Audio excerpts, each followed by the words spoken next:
အားလုံးပဲမင်္ဂလာပါနေ့ကလက်စာမှာ3တစ်မင်းပေါ့နော်3ပတ်တီ3တစ်မင်းပတ်တီ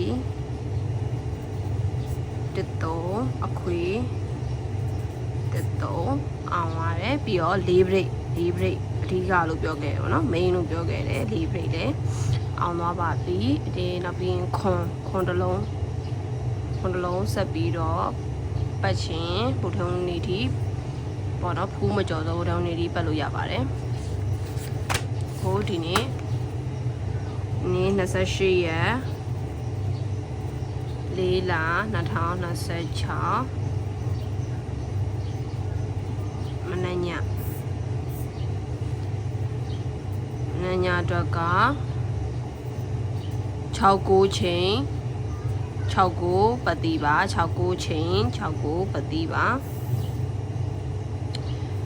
6-3 6-8 6-4 6-9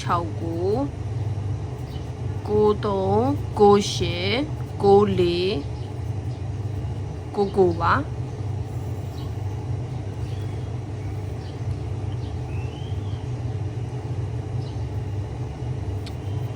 6-8ရယ်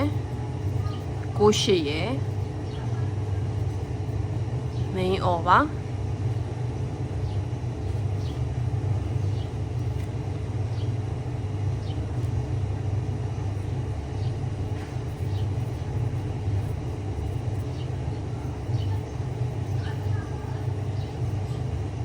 ဒီနေ့တစ်ခွက်ကောင်းကဒါလေးထည့်ထိုးပါ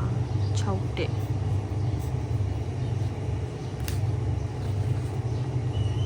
အားလုံးပဲဟုတ်ကြပါစေ channel လေးကို like and subscribe လုပ်ပြီးတော့ share ပေးကြပါဦးကျေးဇူးအများကြီးတင်ပါတယ်